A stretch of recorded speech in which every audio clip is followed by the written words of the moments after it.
दोस्तों, अब कहानी सुन रहे हैं फैसल के साथ। रंगीला, जी हाँ, यही नाम था उस लड़की का। 16 वर्ष की रंगीला अपने माता पिता की इकलौती संतान थी। उसके माँ बाप उसका बहुत ही ख्याल रखते थे और उसकी हर मांग पूरी करते थे। अरे यहाँ तक कि हमारे गांव जवार के बड़े बुजुर्ग बताते हैं कि गांव क्या, पूरे जवार में सबसे पहले साइकिल रंगीला के घर ही खरीदी गई थी। उस साइकिल को देखने के लिए पूरा गांव टूट पड़ा था। रंगीला उस समय उस साइकिल को लेकर लंगड़ी मारते हुए खेत खलियान सब घुमाती थी। रंगीला बहुत ही नटखट लड़की थी और लड़कों जैसा मटर गश्ती करती थी। वह लड़कों के साथ कबड्डी, नुका छुपी आदि खेलने में भी आगे रहती थी। एक बार कबड्डी खेलते समय एक पॉइंट को लेकर झगड़ा हो गया था। अरे देखने वाले तो बताते हैं रंगीला ने विपरीत टीम के लड़कों को दौड़ा दौड़ा कर मारा था, पानी पिला पिला कर मारा था। किसी के दांत से खून निकल रहा था तो कोई चिल्लाते हुए अपने घर की ओर भाग रहा था। रंगीला से उसके हमर उम्र लड़के पंगा लेना उचित नहीं समझते थे, क्योंकि उसके हमर उम्र लड़के उसे उदंड और झगड़ालू टाइप की लड़की मानते थे। कोई उसके मुंह लगना पसंद नहीं करता था। हाँ, यह अलग बात थी कि सभी लड़के उससे डरते थे। मई का महीना था, कड़ाके की गर्मी पड़ रही थी। रंगीला खरखर दोपहरिया में अपने साइकिल उठाई और गांव से बाहर अपने बगीचे की ओर चल दी। इस बगीचे में आम और महुआ के पेड़ों की अधिकता थी। यह बगीचा गांव से लगभग 1 किलोमीटर की दूरी पर था। बगीचे में पहुंचकर पहले तो रंगीला खूब साइकिल हननाई, पूरे बगीचे में दौड़ाई और पसीना से तरबतर हो गई। उसने बगीचे के बीचों बीच एक मोटे आम के पेड़ के नीचे साइकिल खड़ा करके अपने दुपट्टे से चेहरे का पसीना पोंछने लगी। पसीना वसीना पोंछने के बाद पता नहीं रंगीला को क्या सूझा कि वह उसी पेड़ के नीचे अपना दुपट्टा बिछाकर उस पर लेट गई। बगीचे में लेटे लेटे ही रंगीला का मन पंछी उड़ाने लगा। वह सोचने लगी उसके बाबूजी उसके लिए एक वर की तलाश कर रहे हैं। वह थोड़ा सकुचाई, थोड़ा मुस्कुराई और फिर सोचने लगी, एक दिन एक राजकुमार आएगा और फिर उसे ब्याह कर ले जाएगा। पता नहीं वह कैसा होगा, कौन होगा, कहाँ का होगा, पता नहीं मैं उसके साथ खुश रह पाऊंगी कि नहीं, पर खैर जो ईश्वर की मर्जी होगी वही होगा। बाबूजी उसके लिए जैसा भी लड़का खोजेंगे वह उसी के साथ शादी करके खुश रहेगी। उसे पक्का विश्वास था कि उसके बाबूजी उसकी शादी जरूर किसी धनवान घर में करेंगे, जहां उसकी सेवा के लिए जरूर कोई ना कोई नौकरानी होगी। अभी रंगीला इन्हीं सब विचारों में खोई थी कि उसे ऐसा आभास हुआ कि उसके सिर के तरफ कोई बैठकर उसके बालों में अंगुली पिरो रहा है। रंगीला के साथ ऐसा पहली बार नहीं हो रहा था, ये तो आए दिन की बात थी। बकरी गाय आदि चराने वाले लड़कियां व लड़के चुपके से उसके पीछे बैठकर उसके बालों में अंगुली फिरोते थे या सहलाते रहते थे और रंगीला भी खुश होकर उन्हें थोड़ा बहुत अपना साइकिल चलाने को दे देती थी।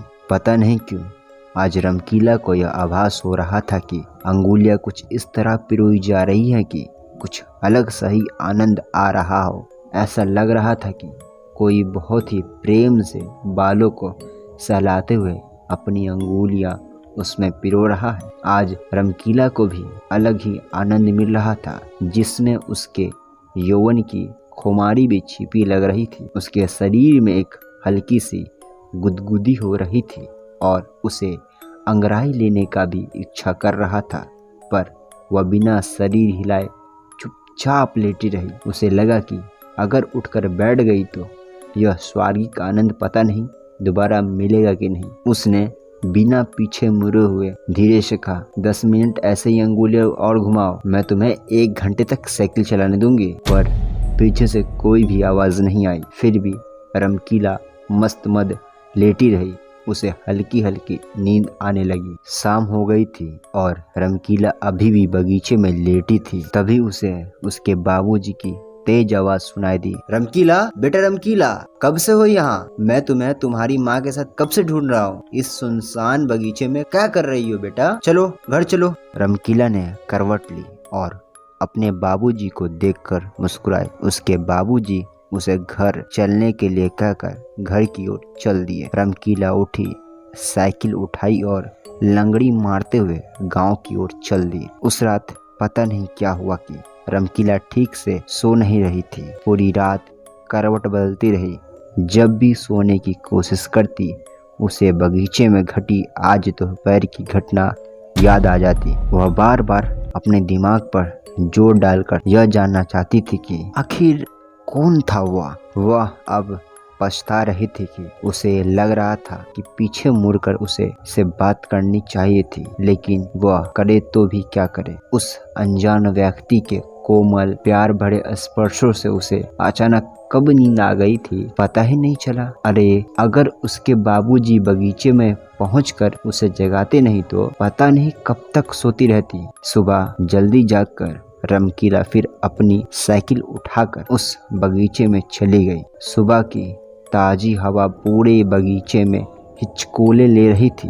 पता नहीं क्यों सरसराती हवा में पत्तियों टहनियों से बात कर रही थी। हवा में रमकीला को एक भीनी भीनी मस्त मद कर देने वाली सुगंध का आभास हो रहा था। उसे ऐसा लग रहा था कि आज पवन देव उसके बालों से खेल रहे हैं। वह लगभग 1 घंटे तक बगीचे में रही और फिर घर वापस आ गई। घर आने के बाद पता नहीं रमकीला किन यादों में खोई रही। उसी दिन फिर से खरखर दोपहरिया में रमकीला का जी नहीं माना और वह साइकिल उठाकर बगीचे की ओर चल गई। बगीचे में 3-4 राउंड साइकिल दौड़ाने के बाद फिर रमकीला एक आम के पेड़ के नीचे सुस्ताने लगी। उसे कुछ सूझा।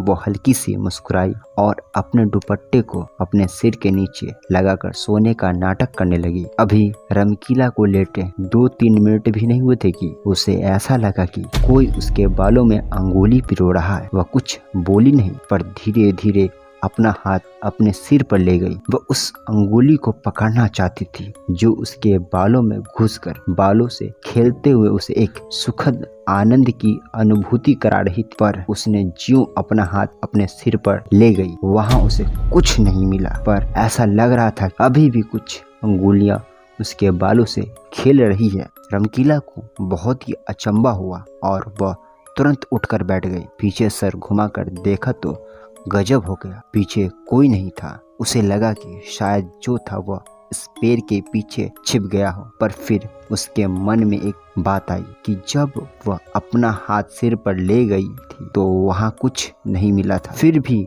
बालों में अंगुलियों के सुखद स्पर्श कैसे लग रहे थे। खैर वह उठकर खड़ी हो गई और पेड़ के पीछे चली गई, पर वहाँ भी कोई नहीं था। अब वह बगीचे में आसपास दौड़ लगा रही थी, उसे कोई नहीं दिखा। फिर वह अपने साइकिल के पास आई और तेजी से चलाते हुए गांव की ओर भागी। उसे डर तो नहीं लगा रहा था, पर कहीं ना कहीं एक रोमांचित अवस्था जरूर बन गई थी जिससे उसके रोंगटे खड़े हो गए थे। आज की रात फिर रमकीला सो न सकी। आजकल उसे अपने आप में बहुत सारे परिवर्तन नजर आ रहे थे। उसे ऐसा लग रहा था कि वह अब विवाह योग हो गई है। वह बार बार शीशे में अपना चेहरा भी देखती। अब उसमें थोड़ा शर्माने के गुण भी आ गए थे। बिना बात के ही कुछ याद करके उसके चेहरे पर एक हल्की सी मुस्कान फैल जाती। पता नहीं क्यों उसे लगने लगा था कि उसके बालों से खेलने वाला कोई उसके गांव का नहीं अपितु कोई दूसरा सुंदर युवा है जो प्यार से अभिभूत होकर उसके पास खींचा चला आता है और चुपके से उसके बालों के साथ खेलने लगता है। फिर उसके दिमाग में कौंधा की जो भी है वह बहुत ही शर्मीला और साथ ही फुर्तीला भी, क्योंकि पता नहीं कहाँ छुमंतर हो गया कि दिखा ही नहीं। रमकीला के दिमाग में बहुत सारी बातें तौर रही थी, पर सब सुखद एहसास से भरी रोमांचित करने वाली थी। अब तो जब तक रमकीला अपने बगीचे में जाकर 1-2 घंटे लेट नहीं लेटी तब तक उसका जी नहीं भरता। रमकीला का अब प्रतिदिन बगीचे में जाना और एक अलौकिक प्रेम की ओर कदम बढ़ाना शुरू हुआ। एक ऐसा अनजाना नासमझ प्रेम जो रमकीला के हृदय में हिचकोले ले रहा था। वह पूरी तरह से अनजान थी, इस प्रेम से फिर भी हो गई थी इस प्रेम की दीवानी। पहली बार प्रेम की इस अनजाने एहसास ने उसके हृदय को गुदगुदाया था, एक स्वार्थिक आनंद जो उसके हृदय में उपजाया था। एक दिन सूर्य डूबने को थे। चरवाहे अपने गाय भैंस बकरियों को हाँकते हुए गांव की ओर चल दिए। अंधेरा छाने लगा था।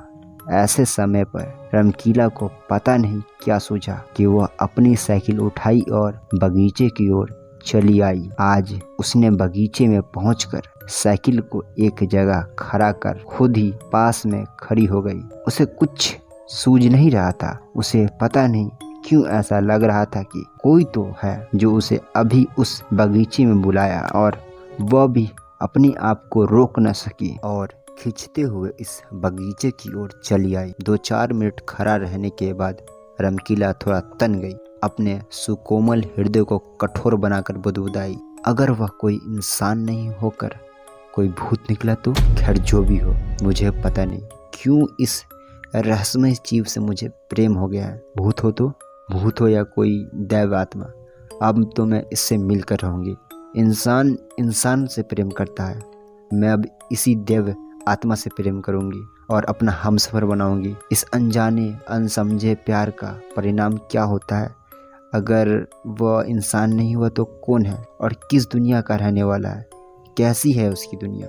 यह सब सोचती हुई रमकीला अपने साइकिल का हैंडल पकड़ी और उसे गुरकाते हुए बगीचे से बाहर आने लगी। अब बगीचे में पूरा अंधेरा पसर गया था और साथ ही सन्नाटा भी। हाँ, रह रहकर कभी कभी गांव की ओर से कोई आवाज़ उठ रही थी। रात को रमकीला अपने कमरे में बिस्तर पर करवटें बदल रही थी। नींद उसकी आंखों से कोसों दूर थी।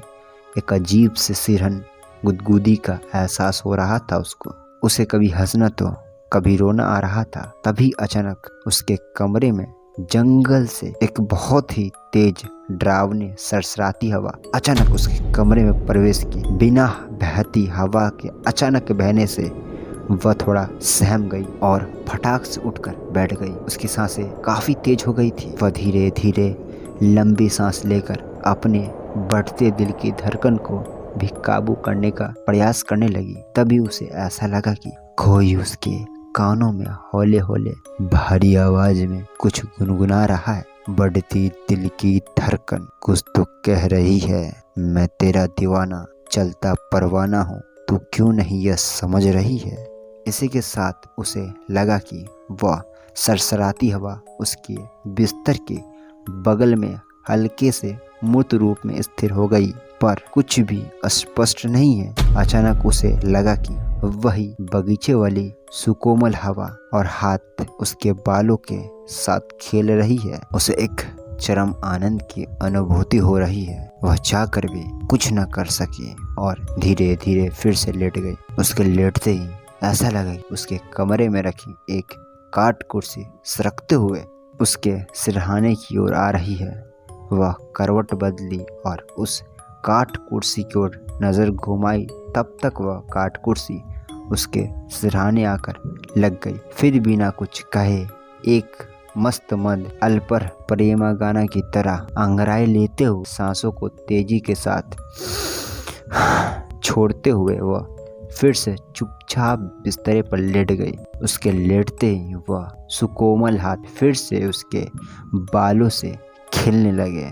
वह एक काल्पित दुनिया की सैर पर निकल गई। यह काल्पित दुनिया अलौकिक थी। इस दुनिया की इकलौती राजकुमारी रमकीला थी, जिसे एक अपने सेवक से प्रेम हो गया था। वह इस काल्पिक दुनिया में आनंदित होकर विचरण कर रही थी। अचानक रमकीला को इस काल्पिक दुनिया से बाहर आना पड़ा, क्योंकि उसे लगा कि कोई उसका सिर पकड़कर जोर जोर से हिला रहा है, यानी जगाने की कोशिश कर रहा है। रमकीला को लगा कि कहीं वह फिर से स्वप्न तो नहीं देख रहे, लेकिन वह जाग रहे थे। वह उठकर बैठ गई। फिर उस कमरे में शुरू हुई एक ऐसी कहानी जो रमकीला को उसके पिछले जन्म में लेकर चली गई। रमकीला बिस्तर पर सावधानी की मुद्रा में बैठी हुई थी। काठ कुर्सी पर मूर्त रूप में पूरी तरह से स्पष्ट हवा का रूप विराजमान था और वहां से एक मर्दानी भारी आवाज सुनाई दे रही थी। वह कह रहा था कि रमकीला तू मेरी है, सिर्फ मेरी। मैं पिछले 2 जन्म से